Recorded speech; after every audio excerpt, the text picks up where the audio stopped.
La historia comienza con alguien dibujando en el suelo mientras rezaba para que un gran ser atendiera el llamado. Ese hombre pedía fama, fortuna, poder y riqueza. Estaba desesperado, pues era la única forma de curar la enfermedad de su madre, pagar las deudas y tener una vida mejor. Recibió 3 notificaciones en el celular. La primera decía que su solicitud de préstamo había sido rechazada y que su saldo actual era de $110.000 con vencimiento en un día. Su deuda total era de $100.031.891.201. En caso de que el pago no se realizara a tiempo, la deuda aumentaría en un 5%. El último mensaje que recibió fue de alguien furioso buscándolo. Ese hombre imploró al gran ser que tuviera piedad y cuidara de él. Estaba dispuesto a ofrecer su alma y cuerpo humildes para convertirse en su siervo. Rezó para que lo transformara en una estrella. De repente, un rayo cayó, haciéndolo caer de espaldas. Más tarde, recuperó la conciencia. Su cabeza dolía. Estaba confundido, pues sabía que lo último que hacía era trabajar en un proyecto en la oficina. Aterrorizado, corrió porque aún tenía trabajo pendiente, pero se sorprendió al ver su reflejo en un charco.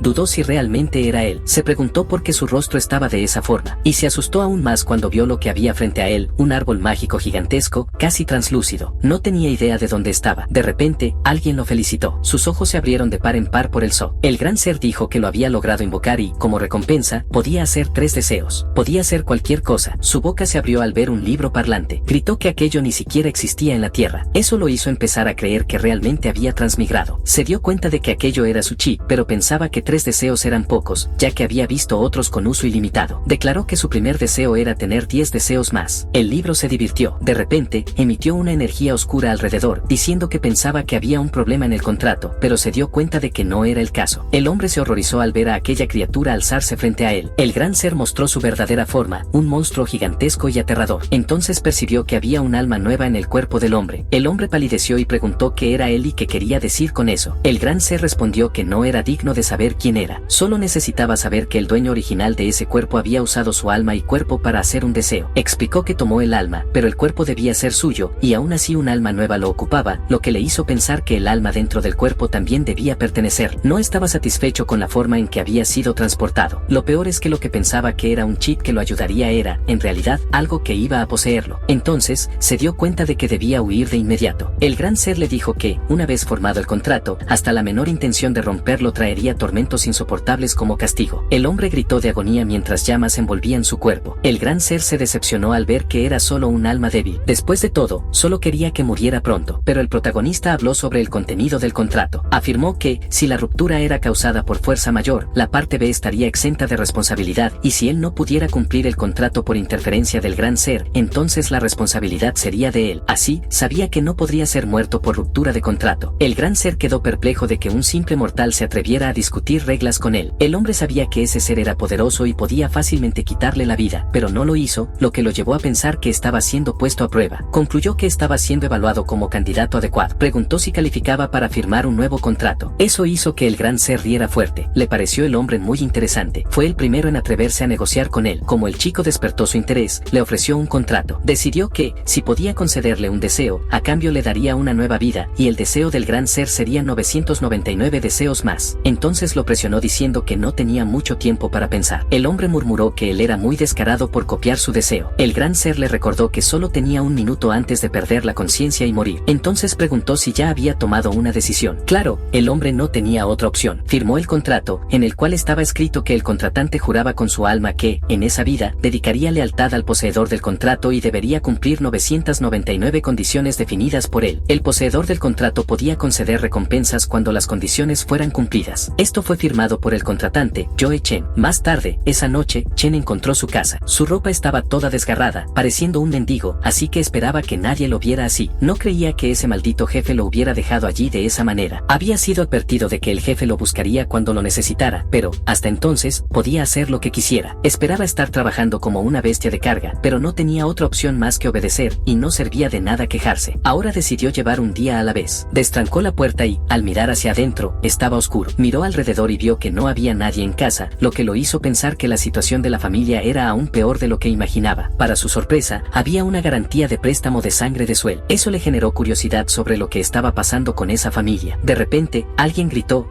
mocoso. Luego, fue golpeado en la cabeza con un tubo. El hombre preguntó dónde había estado todo ese tiempo. Estaba furioso porque el chico ignoró todas sus llamadas. El hombre tenía 2 matones con él. Estaba enfurecido porque el chico se quejaba de estar cansado de vivir. El hombre a la izquierda intentó recordarle que no golpear al chico hasta matarlo, mientras que el otro dijo que no había problema. Después de todo, el mocoso era resistente como un clavo. Chen preguntó quiénes eran ellos. El hombre lo golpeó mientras preguntaba si ya había olvidado el préstamo de la semana pasada. Luego preguntó por qué la mujer no había aparecido para vender sangre y pagar la deuda. Se preguntó si ella había muerto en algún lugar. Luego comentó que la madre del chico era una idiota por arriesgar la vida pidiendo préstamos con intereses altos por culpa de un inútil como él. Aseguró que un inútil siempre sería un inútil. Señaló que alguien ha sido inútil, un inútil sin talento, seguía soñando con cambiar de vida, pero toda esa deuda solo lo había llevado al nivel más bajo de ganancia. Afirmó que el chico y la vieja ni siquiera eran dignos de cargar sus zapatos. Hubo un tiempo en que le preguntaron si quería renunciar a ser un profeta. Él respondió a su madre que sí, porque no quería que ella sufriera más. Contó que había tenido una pesadilla la noche anterior en la que su madre tenía que trabajar con las manos todos los días hasta desmayarse de agotamiento y nunca más levantarse. No quería que su madre terminara de esa manera. Estaba preocupado de que ella nunca más despertara un día y que tal vez él no se convirtiera en profeta, pero su madre lo tranquilizó diciéndole que todo estaría bien. Prometió que incluso si el cielo se caía, ella lo sostendría, y le aconsejó que creyera más en sí mismo. Al recordarlo, sus ojos brillaron intensamente. El hombre llamó su atención y preguntó por qué no decía nada. De repente, el puño del chico golpeó el rostro del hombre, arrojándolo al otro lado de la sala. El otro hombre, de espaldas, pidió que se detuviera, pues el chico podría morir si seguía golpeando. Pero, para su sorpresa, fue el hombre quien salió volando. Después de ese golpe, se rompió la mayoría de los dientes y perdió el conocimiento. Los amigos quedaron confundidos, pues quien debería estar en ese estado era el chico. Se dieron cuenta de que había algo extraño. Entonces vieron el aura del chico y no creyeron cuando percibieron que había roto hasta el nivel estrella. Chen preguntó cuál era el problema en querer levantarse desde el fondo. Les ordenó que se callaran porque lo estaban irritando, aún más con esas lamentaciones. Los hombres se irritaron con su comportamiento arrogante, aun siendo solo clase E, etapa 2. Uno de ellos animó al otro a darle una lección al chico y pensaron en inutilizarle un miembro. Chen se preguntó si el oráculo y la clase E etapa 2 de la que hablaban era el poder dentro de él y, juzgando por el comportamiento de ellos, concluyó que su nivel era superior al suyo. El hombre avanzó contra él, pero Chen podía ver claramente todos sus movimientos. El hombre intentó golpearlo, pero solo dejó una marca en el suelo. En cambio, se sorprendió al ver a Chen detrás de él, derribándolo con una patada. El otro no podía creer que pudiera hacer eso siendo solo clase E etapa 2. Se preguntó cómo podía ser tan rápido y fuerte. Se posicionó en su punto ciego para romperle las costillas, pero Chen lanzó una patada hacia atrás y lo golpeó en el pecho. Se sorprendió de que Chen supiera su posición sin siquiera mirar. Se preguntaba cómo Chen se había vuelto tan fuerte. Cuando él se acercó, el hombre imploró que lo perdonara. Alegó que solo seguían órdenes de Lin Yu, quien los había enviado a cobrar la deuda. Chen preguntó por Lin Yu. Ordenó decirle que pagaría la deuda, luego mandó que se llevara a los otros y desapareciera de allí. El hombre obedeció, sacándolos de ahí. Chen los observó. Sabía que el jefe solo estaba vigilando. El jefe quedó impresionado de que pudiera sentir su presencia con esa intuición aguda. Chen respondió que sintió un poder extraño dentro de sí, entonces dedujo que estaba recibiendo ayuda de él. Secretamente, el jefe confirmó que era cierto. Dijo que si no le hubiera prestado un poco de poder en ese momento, probablemente se habría convertido en pasta de carne, así que debía estar agradecido. Chen quedó satisfecho al confirmar que el jefe era su dedo dorado. Declaró que, si pudiera prestarle su poder todo el tiempo, no tendría miedo de nadie. El jefe respondió que estaba soñando. Dijo que su poder no era algo que un simple mortal como él pudiera usar. Le advirtió que solo tuvo suerte de no sobrepasar el límite, de lo contrario habría caído muerto antes incluso de ser tocado. Chen quedó sorprendido al descubrir que trabajar para él no traía ventajas. Sugirió que, si se volvía más fuerte, sería más fácil realizar sus deseos. El jefe aseguró que, de acuerdo con el contrato, le daría una recompensa útil, pero aún no había decidido cuál sería. Sin embargo, dejó claro que, si estaba pensando en pedir prestado el poder otra vez, era mejor olvidarlo, a menos que deseara morir. Chen no quedó satisfecho, pero aceptó. En el fondo, el jefe pensaba en cómo el chico había superado sus expectativas. No solo tomó más poder del que esperaba, sino que también consiguió controlarlo bien. Se preguntaba si sería su punto predestinado. Chen preguntó si ya había decidido su segundo deseo. El jefe se confundió, entonces él explicó. Chen recordó que había pedido su ayuda para realizar sus deseos. El jefe respondió que aún no había pensado en eso. Dijo que ya tenía muchos deseos y que, cuando llegara el momento adecuado, Chen lo entendería. Chen preguntó qué debía hacer ahora. Él respondió que podía hacer lo que quisiera. Chen pareció frustrado con la respuesta, principalmente porque no sabía nada sobre ese mundo y había mucho por descubrir. Esperaba que él hiciera un deseo y le diera alguna dirección, pero se dio cuenta de que eso no iba a suceder. Revisó el celular del dueño anterior, que encontró en la azotea. Sabía que, si iba a vivir como ese sujeto de allí en adelante, necesitaba aprender más sobre él. Vio que todos los mensajes eran sobre deudas y compras en línea de cosas como suplementos. Se dio cuenta de que ser un profeta costaba caro. También notó que no había ningún mensaje sobre familia, hasta que un único mensaje lo conmovió. Era de su hermana mayor, que informaba que la madre había entrado en coma y estaba hospitalizada. Ella le pidió que fuera a al hospital Chenin, en Lin. Él llegó lleno de preocupación. Vio a una mujer sentada a los pies de la cama. Percibió que el ambiente era un poco extraño, pero entendía que cualquiera se enojaría si algo tan importante era ignorado. Imaginó que la mujer de hombros encorvados era su hermana, Joe Ye Ching, y la persona en la cama era su madre. Cuando la vio, no pudo dejar de pensar que estaba diferente de sus recuerdos. Se preguntó si era por su culpa. Se disculpó con su hermana por el retraso y le preguntó cómo estaba. Ella preguntó cuál era la excusa esa vez. Quiso saber si era un entrenamiento, un avance o si estaba ocupado invocando dioses y haciendo cosas que lo dejaron sin palabras. Dijo que la madre trabajó duro para pagar sus deudas hasta el momento en que se desmayó. Estaba furiosa porque él no la había ido a ver ni una sola vez. Ella gritó que toda la familia lo había dado todo por él. Añadió que, solo para pagar las deudas, la madre ni siquiera pudo pagar la UCI. Resistió únicamente por la fuerza de voluntad y casi murió. Con lágrimas en los ojos y un cuerpo resignado, dijo que tanto ella como la madre estaban cansadas. Ella le dio una tarjeta con 6 meses de gastos de subsistencia y dijo que, de allí en adelante, ella cuidaría de la madre y que eso no tendría más nada que ver con él. Luego, le dijo que pagara el resto de su deuda solo, porque tampoco tendría nada más que ver con ellas. Él quedó sorprendido y un poco asustado con lo que eso significaba. Entonces la hermana dejó claro que estaba rompiendo relaciones con él. Cuando salió del hospital, el jefe comentó que podía sentir su ansiedad. Preguntó si las palabras de esa mujer lo habían afectado, pero señaló que, para él, esa mujer era prácticamente una extraña y que, en realidad, nada de eso era culpa suya. Chen comentó que no esperaba que el jefe fuera del tipo que consuela. Después dijo que estaba bien, solo se acordó del pasado. En esa época, era lo mismo, quería decir algo, pero no conseguía pronunciar una palabra. El jefe dijo que no dejara que esa confusión retrasara sus deseos. Chen confirmó con él que, si probaba su valor, él lo ayudaría a volverse más fuerte y, siempre que se volviera lo suficientemente fuerte, podría compensar todo eso. El jefe prometió que, mientras probara su valor, lo ayudaría. Pensó en Chen como su punto predestinado y esperaba que el chico no lo avergonzara en la ciudad Rai. En el club JJ, específicamente en la suite presidencial, alguien afirmó que las ganancias obtenidas no estaban mal, así que seguirían aumentando las inversiones. Quien dijo eso fue un hombre de gafas oscuras, habano en la boca y chicas en cada brazo. Añadió además que se pusieran en contacto y aceleraran el progreso de la recuperación, porque los superiores no aguantarían por mucho tiempo. Su subordinado entendió y tenía una cosa más que informar. De acuerdo con la investigación, alguien de la organización del área tuvo problemas para cobrar el alquiler y 3 personas fueron heridas por un estudiante. El jefe recordó que aún había tiempo antes de que comenzaran los cobros en esa región. Supuso que esos bastardos estaban intentando embolsarse dinero extra. Se quejó de que, por culpa de esa basura egoísta, cada vez menos personas venían a él para pedir préstamos. Ordenó que su hombre se encargara de eso de acuerdo con las reglas. Su subordinado estuvo de acuerdo en castigarlos, pero dijo que era un caso especial, porque entre ellos había ladrones de clase aprendiz nivel 3 y nivel 2. Según el informe, quien los hirió fue solo un estudiante que acababa de romper a aprendiz nivel 2. El jefe preguntó quién era y recibió un documento. Era el perfil de Chen. No podía creer que un simple chico de nivel 2 hubiera derrotado tanto a un nivel 3 como a un nivel 2. Incluso el más débil nivel 3 podía enfrentar a 10 de nivel 2. Sabía que la diferencia entre niveles no podía superarse solo con habilidad. Estimó que la verdadera fuerza del chico quizá también fuera de nivel 3. Lo encontró interesante por intentar ocultar su fuerza. Ordenó a sus hombres que lo vigilaran, ya que no quería desperdiciar un talento así. Al día siguiente, Chen corría por el barrio cuando un anciano lo notó. El anciano quedó impresionado de que se levantara temprano esos días. Chen lo saludó de vuelta. El anciano dijo que había recibido algunos lotes de suplementos de grado inicial Starlight por solo 400 cada frasco. Le preguntó si quería algunos. Chen se negó, ya que aún tenía, pero prometió que le compraría cuando se le acabaran. El anciano prometió darle un descuento cuando eso sucediera. También notó que Chen parecía más animado que antes. Se preguntó si había conseguido una novia. Después de salir del hospital, Chen pasó algunos días acostumbrándose a su cuerpo e investigando con algunos de los recuerdos del dueño original, fusionándolos con los suyos. Obtuvo una comprensión general de los conceptos básicos de ese mundo. Allí, las personas tomaban suplementos especiales regularmente para ganar poder, y esas personas eran llamadas colectivamente oráculos. El medicamento para convertirse en oráculo era extremadamente caro, y por eso terminó con una deuda tan grande. No sabía cuál era el límite máximo, pero estaba seguro de una cosa: incluso el nivel más bajo de oráculo era mucho más fuerte que las personas comunes. Después del entrenamiento, murmuró que, si solo con tomar medicina alguien podía volverse más fuerte, no era de extrañar que la gente gastara una fortuna para convertirse en oráculos. En su vida anterior, tendría que entrenar por siempre para lograr resultados así. De repente, sonó su teléfono. Se preguntó quién podía llamar tan temprano, y una voz fuerte resonó en sus oídos. Era el representante de la clase, recordándole que su licencia había terminado. El profesor había pedido que le avisara que debía volver a clases. El representante también lo había llamado la noche anterior, así que esperaba que no lo hubiera olvidado. Chen respondió que no lo había olvidado, pero en el fondo casi había dejado eso de lado. En el colegio Right Lawn, el profesor terminó de hablar sobre la historia de los oráculos y pasó a hablar sobre su impacto en la economía. Chen tomó apuntes. El estatus de oráculo se determinaba por la fuerza y se clasificaba por títulos. Había la clase E, con rangos del 1 al 6, clase D, del 1 al 8, clase B, del 1 al 12, clase A, del 1 al 14, y, finalmente, clase S necesitaban alcanzar el rango más alto del título actual para avanzar al siguiente. Se decía que quienes alcanzaban la clase S eran básicamente como dioses. Para corresponder a ese poder, el mundo fue dividido en 5 capas, personas comunes, y, en la clase E, los oráculos estaban en la quinta capa llamada capa externa, la más baja. Desde la cuarta capa hacia arriba se formaba la ciudad central, simbolizando poder y estatus. Solo aquellos de la clase D en adelante tenían permiso para entrar. Chen estaba actualmente en el nivel más bajo, clase E. Si quería mejores recursos, tendría que entrar en las capas de la ciudad central. Por eso, volverse más fuerte rápidamente era su máxima prioridad. Alguien le lanzó una piedra, miró hacia atrás y vio a los matones divirtiéndose al burlarse de él. Lo desafiaron, diciendo que se creía mucho solo porque había sacado una nota alta en el examen escrito. Otro matón dijo que todos eran nivel 1, así que sería fácil derribarlo con un solo golpe. Chen solo podía pensar que había gente así en cualquier lugar. El profesor recordó a todos que habría una prueba de aptitud física en la clase de educación física más tarde, así que debían cambiarse e ir al campo de la escuela de oráculos. En el programa de oradores, la mayor parte del día era solo clase de educación física. Chen pensaba que el plan de estudios era demasiado relajado. De repente, alguien lo llamó, un estudiante le dio un codazo a su amigo y dijo que estaba a punto de comenzar una pelea. Al ver que eran esos dos otra vez, nadie se sorprendió. El estudiante preguntó si esos matones nunca se cansaban, ya que ya lo habían hecho varias veces solo en ese mes. Su amigo lo advirtió que no dijera nada más, de lo contrario podría ser el siguiente objetivo. El matón agarró a Chen por el cuello de la camisa y le preguntó si le gustaba quedarse mirando. Ya habían pasado algunos días y todavía se hacía el duro. El matón dijo que no importaba si sus notas en el examen escrito eran buenas. Se burló preguntando si planeaba derrotar a los enemigos con palabras. Más tarde, el matón recordó que, en el mundo de los oráculos, todo giraba en torno a niveles y poderes, y que, basado en su fuerza, no era más que basura de nivel 1. Chen respondió que, por esa lógica, el matón también era basura de nivel 1. Eso tomó al matón por sorpresa. Esa respuesta lo enfureció. Estaba a punto de golpear a Chen, gritando que le iba a arrancar la boca. Chen bloqueó el puño y le preguntó si ya había terminado de hablar. Los ojos del matón se abrieron de sorpresa. No entendía lo que estaba pasando, especialmente porque no podía soltarse. Se preguntaba si Chen siempre había sido tan alto. Chen recordó lo que él mismo había dicho, todo es poder. Entonces afirmó que ahora era su turno de arrancarle la boca. El matón se asustó. Chen liberó su aura del cuerpo y se irguió sobre él. Chen fue interrumpido por una presión aplastante. Alguien dijo que tenía valor. El profesor preguntó quién les había dado permiso para armar escándalo en su clase. Era el profesor de educación física, Tian Jijia, clase D, nivel 5. Jijia se irritó con Chen porque acababa de regresar y ya estaba causando problemas. Chen, sin embargo, respondió con calma y madurez que solo estaban teniendo un entrenamiento amistoso. Luego soltó al matón. Aquello fue la primera advertencia de Jijia para él, y si se equivocaba de nuevo, podía esperar rudeza. A continuación, reunió a todos para la prueba. Su anunció a todos que solo quedaban 3 meses para el examen de graduación y que el torneo de intercambio después de la graduación era aún más importante. Si les iba bien en el torneo, no solo traerían gloria a la escuela, sino que también tendrían la oportunidad de ingresar en una academia prestigiosa. Para asegurar buenos resultados, había preparado suplementos importados de grado A, inicial. Los vendió a 6.000 cada uno para que todos pudieran tener buenos resultados. Entonces comenzó el entrenamiento. Un estudiante hizo dominadas y, en la cuenta 24, no pudo continuar, mientras que otro estaba tan animado que ya había llegado a 50. Chen solo observaba, preguntándose si eso era todo lo que tenía la prueba de oráculo. Pensaba que sería algo especial. Alguien se acercó y le preguntó si estaba bien. Era la representante de la clase. Estaba preocupada porque él había estado ausente varios días, así que pensó que algo le había pasado. Se sintió avergonzada y aclaró que no quería entrometerse, solo le parecía raro faltar tan cerca de la graduación. Chen dijo que estaba bien y agradeció por la preocupación. Entonces ella le preguntó si no iba a comprar los suplementos del profesor. Él respondió que no tenía dinero, pero en su mente se preguntaba si esos suplementos caros eran algo que todos compraban. Sentía curiosidad si era el único arruinado de la clase. Ella se preocupó de que, si no los compraba, eso pudiera afectar el resultado de la prueba. De repente, alguien la llamó Lu Tiantian. Ella se despidió de él y fue a hacer dominadas. Tuvo muchas dificultades y su cuerpo temblaba bastante. Mientras tanto, Jijia verificaba que 25 estudiantes habían comprado 2 suplementos. Cuando Tiantian llegó a 35 repeticiones, dijo que había aprobado. Chen se dio cuenta de que los estudiantes que compraban suplementos tan caros recibían un trato especial del profesor. Con la graduación cerca, era comprensible que buscaran mejores notas. Sabía que, con su habilidad actual, probablemente no necesitaba eso y además no tenía dinero de sobra. Por último, llamaron al último, Joe Chen. El profesor vio que no había comprado ningún frasco de suplemento. Dudaba que pasara sin ellos. Decidió deducir algunos puntos para hacerlo reprobar y usarlo como ejemplo. Chen inspeccionó la barra y las abrazaderas, parecían parecían normales, pero se mantuvo atento al hecho de que la prueba de oráculo podía tener alguna diferencia. Él sostuvo la barra y, para su sorpresa, su cuerpo de repente se volvió más pesado. Cuanta más fuerza usaba, más pesado se volvía. Sospechó que era por causa del cristal en el brazalete, exactamente como esperaba. La prueba de oráculo no era tan simple. Logró percibir que el peso aplicado tenía un límite y, con su fuerza actual, era muy fácil adaptarse. Era una oportunidad rara, así que decidió probar sus límites. Todos quedaron impactados al ver lo fuerte que era. Hizo casi 100 de una sola vez cuando antes apenas conseguía 30. Su puntuación actual equivalía a un segundo rango. Un estudiante comentó que, cuando vio a la clase de élite, segundo rango, era básicamente así. Chen terminó y luego bajó. Sus compañeros lo rodearon diciendo que era increíble. Dijeron que, con esas notas, podía entrar en la clase de élite. Preguntaron cuándo había subido a segundo rango y cuál era su suplemento. El profesor también sintió curiosidad por cómo había mejorado tanto de repente. Sospechaba que hubiera usado estimulantes, pero sabía que eran demasiado caros para la gente común y usarlos allí sería un lujo. Se preguntaba si realmente había alcanzado el segundo rango en los últimos días. Le preocupaba que los estudiantes descubrieran que había subido de nivel sin su ayuda, pues así ya no podría venderles más. Se sintió resentido con Chen, ya que eso cortaría sus ganancias, y no pensaba permitirlo. Estaba decidido a darle una valiosa lección social. Mientras tanto, en la oficina del director, alguien se sorprendió al saber que el encuentro de intercambio había cancelado las luchas de segundo rango. El director estaba al teléfono y expresó que, para una escuela como la de ellos, que no recibía apoyo ni tenía recursos, producir un tercer rango era muy difícil. La persona del otro lado empatizó con él, pero explicó que el gobierno necesitaba urgentemente más oráculos de élite. Por eso, decidieron transferir la financiación a las escuelas de primer nivel. Era una decisión de arriba y no había nada que pudieran hacer. El director intentó preguntar si había otra forma, pero la llamada fue interrumpida. Colgó el teléfono molesto. Era un enorme problema, pues las clases de élite, los suministros y el equipo exigían una financiación inmensa, y la escuela apenas tenía recursos para mantener el nivel de segundo rango. Además, solo quedaban 3 meses hasta el torneo de intercambio, así que se preguntaba dónde encontraría un alumno de tercer rango. Pensó en reunir todos los recursos y apostar en un solo tercer rango, pero eso significaría expulsar a varios estudiantes de desempeño mediano. Miró el cristal en la estantería y preguntó en voz alta a su veterano qué debía hacer. Estaba preocupado de que la Academia Oráculo Right cayera durante su mandato. De repente, alguien llamó a la puerta. Era Higia. Lo invitó a entrar. Higia entregó los resultados de la prueba. Afirmó además que el rendimiento había sido excelente y creía que la clase produciría oráculos excepcionales. Cuando el director vio los resultados, se preguntó por qué Higia había llamado a eso excelente, ya que era solo primer rango. Esa basura inútil no podía ser enviada al campo. Entonces Higia mencionó que había una excepción, que creía que no estaba apto para ser un oráculo. El director preguntó quién. Higia respondió que era Chen. Entonces Chen fue llamado a la sala del director. El gran ser preguntó qué había hecho para que el director lo llamara. Él respondió que no tenía idea. Nuestro protagonista sabía que la personalidad del director era rígida, así que estaba seguro de que no lo habían llamado solo para charlar. Solo esperaba que no fuera nada tan grave cuando tocó la puerta. Una pequeña llama surgió. Se sorprendió al verla, pero parecía que el jefe ya lo esperaba. Le dijo a Chen que esa era la condición específica que activaba el deseo del que había hablado, lo que significaba que algo que quería estaba cerca. Entonces Chen debía encontrarlo. Chen preguntó por qué eso tenía que aparecer. El jefe respondió que el deseo se había activado, así que no había elección, a menos que quisiera quemarse. Le dijo que debía actuar en silencio. El director preguntó por qué estaba parado allí y lo instó a entrar. Entró y saludó al director. El director dijo que su informe físico no estaba mal, de hecho era elogiable, ya que estaba cerca del segundo rango. Pero en cuanto a faltar a clases, replicar a profesores y golpear a compañeros, podía ver que Chen era joven e impetuoso, pero todo eso era irrelevante. Preguntó a Chen si sabía que era lo más importante para un oráculo. Era el dinero. Entonces le aconsejó que desistiera de ser un oráculo. Chen palideció. Preguntó si el director le estaba diciendo que abandonara los estudios. El director confirmó, diciendo que debía entender que el costo de ser un oráculo sería extremadamente alto en el futuro. Y, dada la situación de su familia, le sugirió que en lugar de apostar todo en algo que podía fallar, era mejor cortar las pérdidas temprano. El director sabía que, con los resultados de la prueba física de Chen, podía entrar en la clase especial. Pero con la escuela al borde de la bancarrota, en lugar de dejar que un estudiante mediocre entrara en la clase especial, era mejor enfocar los recursos en cultivar alumnos realmente valiosos. Pensaba que, si lograban cultivar al menos un estudiante nivel 3 antes de la competencia de intercambio, quizá aún habría esperanza. Entonces le dijo a Chen que, si estaba de acuerdo, podía reembolsar su matrícula y que ni siquiera necesitaría venir al día siguiente. Le preguntó qué pensaba de eso. Mientras conversaban, el gran ser en forma de libro percibió algo. Era el cristal negro en la estantería. Le dijo al chico que había encontrado el objetivo y que debía tomarlo pronto. Chen respondió que ya estaba luchando solo y sugirió que él lo tomara. El jefe replicó que, si pudiera, ya lo habría hecho, pero el contrato estipulaba que debía pertenecer completamente a Chen para poder obtenerlo. Chen estaba en una situación difícil. Necesitaba ir a la ciudad central para pagar la deuda, pero pero ir allí exigía nivel D y también el certificado de graduación como oráculo, y esa escuela era la única escuela de oráculos de la ciudad con el diploma necesario. Por el certificado y por el cristal, no podía ser expulsado. Respiró hondo para calmarse. Sabía que aún no era un callejón sin salida. Según recordaba, desde la fundación de la escuela Light Usua, los estudiantes solo habían llegado hasta nivel E2. Eso significaba que, para la escuela, un estudiante por encima del nivel 2 era, sin duda, extremadamente valioso. Como ya estaba en el E2, sabía que podía subir de nivel en cualquier momento. Recordó que el jefe había mencionado antes que había una recompensa que podía ayudarlo con su deseo. Le dijo al jefe que, si aún no había decidido, podía elegir ahora. El jefe respondió que sí, que ya había sentido lo que él quería. La recompensa que pidió fue poder prestado. El jefe se negó, diciendo que su cuerpo no aguantaría más de su poder. Chen solo tuvo suerte de no haber explotado antes. Chen respondió que no podía darse el lujo de ser expulsado de allí, porque, si lo fuera, tardaría mucho en tener otra oportunidad de llegar a la ciudad central, y el deseo del jefe quizá no se concretara. Le pidió al jefe que confiara en él. El jefe se quedó sin palabras. Entonces dijo que, pasara lo que pasara, no sería problema suyo. El contrato apareció, declarando que el contratante concedía al contratado la recompensa, lo que significaba que el contratado podía tomar prestado del contratante en cualquier momento y lugar, y todas las consecuencias serían asumidas por el contratado. Chen aceptó, y como estaba simplemente parado, eso llevó al director a preguntar si aún necesitaba algo. Pidió al director que probara su puntuación nuevamente, para entonces decidir si se quedaría o se iría. El director aceptó y le ofreció la mano. A través de ese apretón, el director evaluó que Chen estaba 2 niveles por encima de lo que mostraba el informe, pero aún estaba lejos de ser suficiente. Mientras tanto, Chen pensaba que solo tenía una oportunidad y no sabía hasta dónde podría llegar, así que quería obtener el máximo poder posible. El aura en su mano brilló más fuerte. El director se sorprendió. El aura se volvió aplastante. Incluso el jefe no esperaba que el estallido del chico fuera mucho más fuerte que lo que le había dado. El director quedó atónito y curioso sobre cómo su nivel había subido tan de repente. En un instante, se convirtió en un nivel 4 completo. Chen preguntó qué pensaba ahora. El director comprendió que el cielo nunca cierra todos los caminos. Le pidió a Chen que representara a la escuela en la competencia distrital de intercambio. Chen quedó atónito. Se sentaron a conversar. Básicamente, el director quería que ingresara al grupo de nivel 4 de la competencia distrital de intercambio para mostrar resultados al Ministerio de Educación. El director explicó que competir en ese grupo era el mayor honor para todas las escuelas secundarias de UJ.